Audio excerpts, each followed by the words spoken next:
Hello friends, नमस्कार। स्वागत है आप सभी का एजुकेशन मंत्रा में। जी हाँ दोस्तों, 24 जुलाई की ब्रेकिंग न्यूज लेकर हाजिर हैं आप लोगों के समक्ष। जैसा कि आज का जो दिन है काफी निर्णायक होने वाला है 69,000 शिक्षक भर्ती के परिप्रेक्ष्य में। चूंकि आज का दिन बेहद खास है, सुप्रीम कोर्ट से लेकर हाई कोर्ट में हर जगह 69,000 से संबंधित विभिन्न प्रकार के मुद्दे लगे हुए हैं, जिनकी पल पल की अपडेट्स आपको लगातार एजुकेशन मंत्रा यूट्यूब चैनल के माध्यम से हम उपलब्ध करवाएंगे। तो आज का दिन बेहद खास किस वजह से है, इस पर चर्चा करेंगे। सबसे पहले देखिए, जैसा कि आप सभी को विदित है, सुप्रीम कोर्ट में माननीय जस्टिस ललित साहब और शांता नागौदर जी की डिवीजन बेंच में मामले की सुनवाई होगी। और इसमें क्या है, सबसे अहम बात है कि पहले ट्रिपल बेंच 15 केसों का निस्तारण करेगी और इसके बाद ही आपका 69,000 शिक्षक भर्ती का जो मैटर है वो टेकअप होगा। और जैसे ही टेकअप होगा मैटर, वैसे ही पूरे दिन भर इस प्रकरण की सुनवाई आपको देखने के लिए मिलेगी। देखिए, सबसे बड़ी बात यहाँ पर यह है कि जो 15 केसेस हैं उसमें आई थिंक 1 से 1.5 घंटे का समय लगेगा, इससे ज्यादा का समय नहीं लगेगा। 10:30 बजे बेंच बैठेगी तो लगभग 12 बजे से आपके प्रकरण की सुनवाई लगातार चलने वाली है और फिर ये दिन भर चलेगी लगभग 4 बजे तक। और इसमें बीच में ब्रेक भी होगा, लंच भी होगा। लेकिन अगर इतना मैटर के लिए सुनवाई हो जाती है तो अवश्य ही जो भर्ती के बंद दरवाजे हैं वो खुल जाएं। क्योंकि 37,339 सीट पर फैसला जो जज साहब को करना है वो आज ही कर देना है। यानी कि मॉडिफिकेशन ऑफ द ऑर्डर, जो 9 जून का ऑर्डर है, जिसके लिहाज से 69,000 शिक्षक भर्ती एक प्रकार से अवरुद्ध हो गई।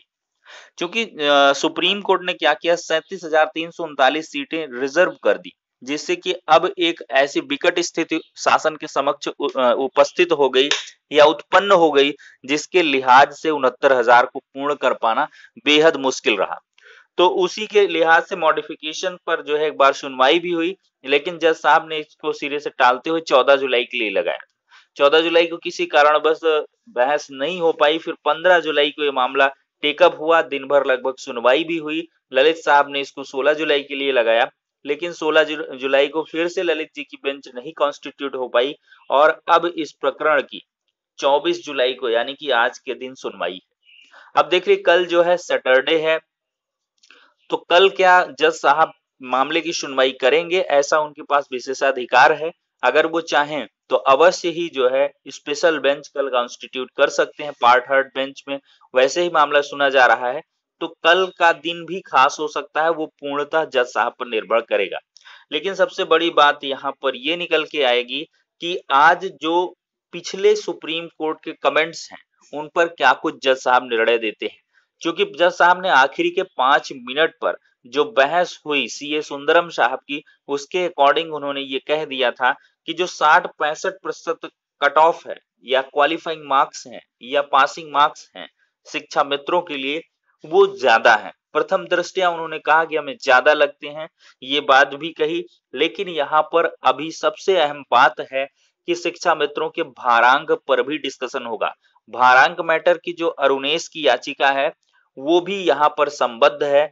तो जो शिक्षा मित्रों को 25 गुणांक का भारांक मिल रहा है, उसको भी कहीं ना कहीं सुप्रीम कोर्ट प्रथम दृष्टया ज्यादा ही मानेगी, क्योंकि उस पर अभी डिस्कशन नहीं हुआ।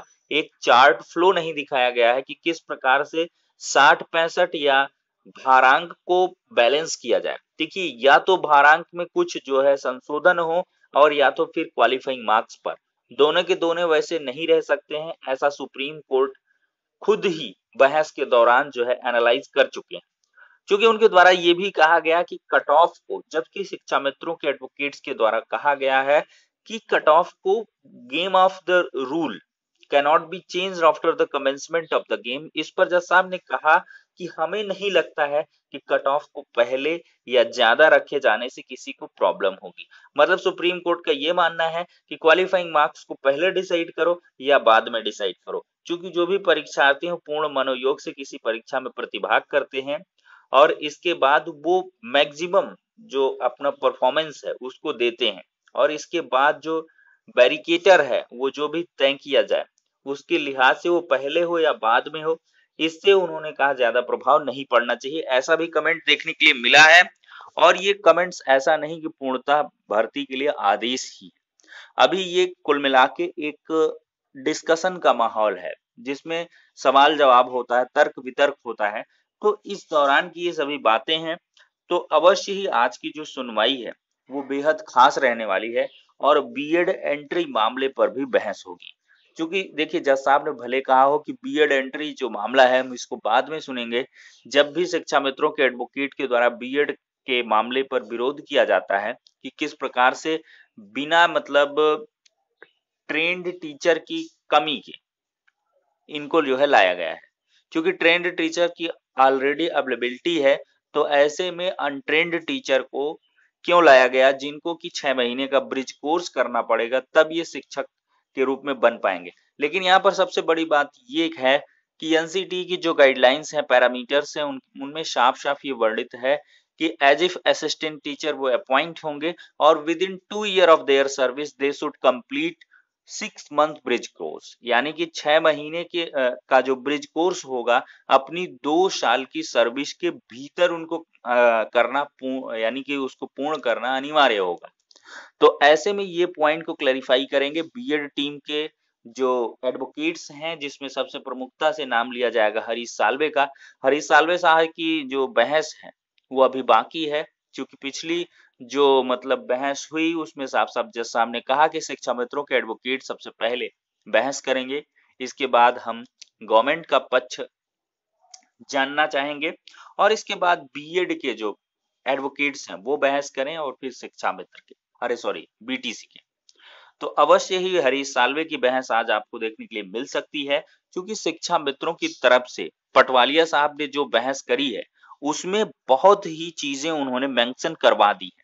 हर एक पॉइंट को लगभग लगभग उन्होंने कवर कर ही लिया है जो शिक्षा मित्रों के बचाव के लिए आज से होना चाहिए, जिसमें विभिन्न प्रकार के उनके 1,37,000 पदों के मामले, यानी कि ओरिजिन से लेकर कंक्लूजन तक उन्होंने शिक्षा मित्रों के पूरे इतिहास को रखा है कि किस प्रकार से उन्होंने दूरस्थ माध्यम से बीटीसी की और इसके बाद जब 1,37,000 पदों का समायोजन निरस्त हुआ तो उस दौरान एसेंशियल क्वालिफिकेशंस कुछ शिक्षा मित्र रख रहे थे लेकिन कुछ नहीं रख रहे थे।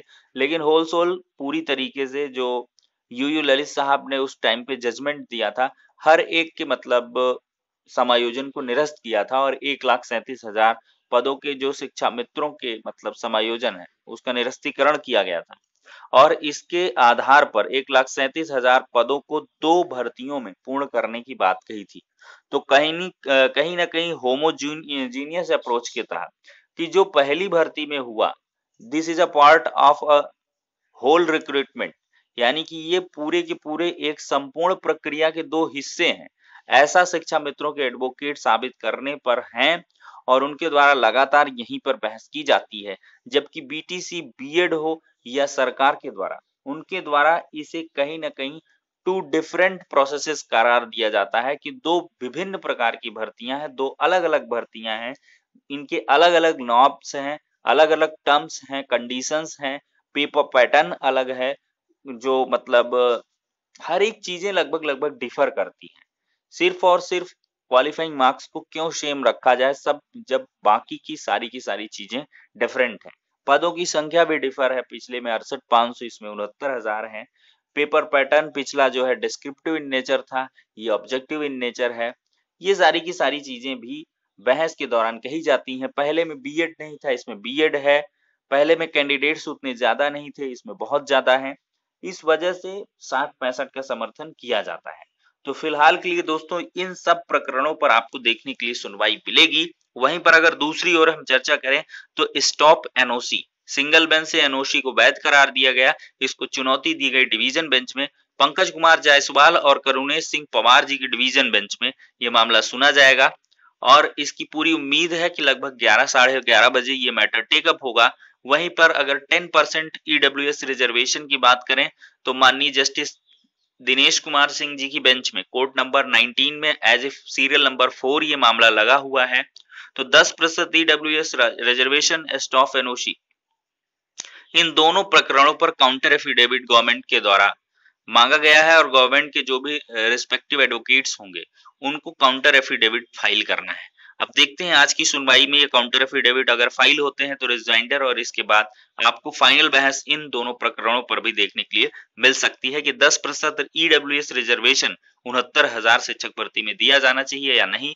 जो पूर्व में चयनित अभ्यर्थी हैं, क्या उनको जो है नो ऑब्जेक्शन सर्टिफिकेट प्रोवाइड करना लीगल रहेगा, ऑथराइज्ड रहेगा, इस पर भी चर्चा होगी। अगर एनओसी रोक दी जाती है, 10% ईडब्ल्यूएस रिजर्वेशन को दिया या नहीं दिया जाता, तो अवश्य ही 67,867 जो चयनितों की सूची है उसमें बड़ा और एक बेहद खास परिवर्तन देखने के लिए मिलेगा। तो फिलहाल के लिए कुछ भी अभी से कहना काफी मुश्किल है, लेकिन आज का दिन जो है वो काफी खास रहने वाला है। हाई कोर्ट से लेकर सुप्रीम कोर्ट तक विभिन्न प्रकार के मैटर जो है लगे हुए हैं, लेकिन जो भर्ती के द्वार हैं वो सुप्रीम कोर्ट से खुलेंगे, चूंकि वहीं से बंद है। तो आज देखना अहम होगा कि 37,000 रिजर्व सीटों पर सुप्रीम कोर्ट का क्या कुछ कमेंट देखने के लिए मिलता है।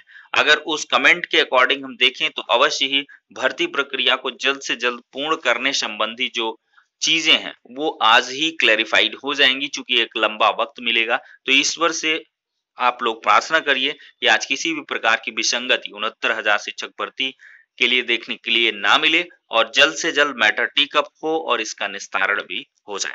तो इन्हीं सभी बातों के साथ वीडियो सेशन को करेंगे खत्म। नेक्स्ट वीडियो में मिलते हैं, तब तक के लिए शुक्रिया, धन्यवाद। लेकिन आज का दिन बेहद महत्वपूर्ण है, तो सभी लोग अभी से जिन्होंने चैनल को नहीं सब्सक्राइब किया है तो नीचे लाल कलर का बटन दिख रहा होगा, उसको दबा करके सब्सक्राइब कर लें। नोटिफिकेशन पाने के लिए बेल आइकन को प्रेस कर लें और डिस्क्रिप्शन जो बॉक्स है उसमें आपको टेलीग्राम चैनल का लिंक मिल जाएगा, उसको भी ज्वाइन कर लें, क्योंकि वहां भी हम पल पल की अपडेट्स आपको प्रोवाइड करते रहेंगे। तो नेक्स्ट वीडियो में मिलते हैं। Thank you for watching this video.